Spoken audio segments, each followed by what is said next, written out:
Merci, Monsieur le Président, Monsieur le Ministre, Monsieur le rapporteur, Madame la Présidente, pardon, Madame la rapporteure plutôt, et Monsieur le Président, pardon, je vous le souhaite, Madame Cariou. Panama Papers en 2016, Paradise Papers en 2017, Dubai Papers en 2018. On pourrait sans peine allonger cette liste déjà bien fournie. Chaque nouvelle année apporte son lot de scandales financiers qui, à chaque fois, nous montrent l'ampleur de la fraude fiscale à travers le monde. En France, le montant annuel de la fraude fiscale se situe entre 60 et 100 milliards d'euros. Ce manque à gagner représente plus de 6% des dépenses publiques de notre pays. Il s'agit d'une manne importante dont l'État est privé pour faire prévaloir l'intérêt général. Cette somme représente la construction de plus de 20 000 écoles ou de plus de 300 hôpitaux. Ce n'est pas de la démagogie, Monsieur le Ministre, que de dire cela. C'est tout simplement le rapport concret entre l'évasion et ce que cela représenterait dans notre budget. C'est également considérable, Monsieur le Ministre, surtout lorsque l'on compare cette somme aux 33 millions d'euros de crédits retirés en fin d'année 2017 au budget de l'AEFE. 33 millions d'euros, vous en conviendrez, Monsieur le Ministre, ce n'est rien comparé aux 100 milliards qui s'évanouissent dans la nature chaque année.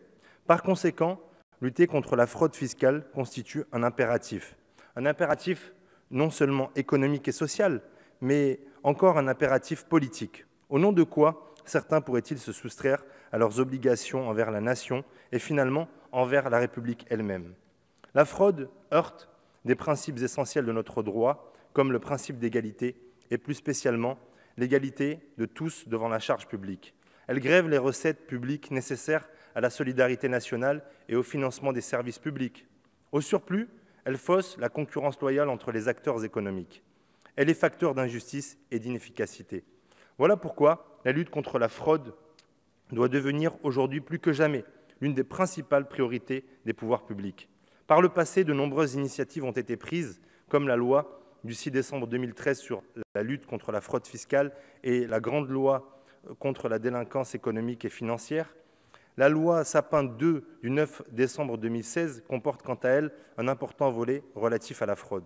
À l'échelon international aussi, la lutte contre l'évasion fiscale est devenue une priorité, notamment sous l'égide de l'OCDE après la crise financière de 2008. Malgré tous ces dispositifs, ils sont aujourd'hui insuffisants, notamment parce que l'on a réduit en parallèle les moyens techniques et humains de notre administration. Depuis 20 ans, Monsieur le Ministre, plusieurs milliers d'emplois ont été supprimés par les gouvernants successifs et je salue, dans ce cadre, la création d'une police fiscale qui comportera une trentaine d'agents. C'est sûrement trop peu, mais le mieux étant l'ennemi du bien, il faut saluer ce pas en avant. Très opportunément, ce texte renforce donc les sanctions de la fraude fiscale, sociale et douanière. Et c'est une bonne chose. L'initiative est positive, mais des carences ont pu être observées. Cependant, celle-ci avait été corrigée et en ce sens, je salue l'excellente initiative portée par ma collègue Émilie Cariou qui propose la suppression du verrou de Bercy.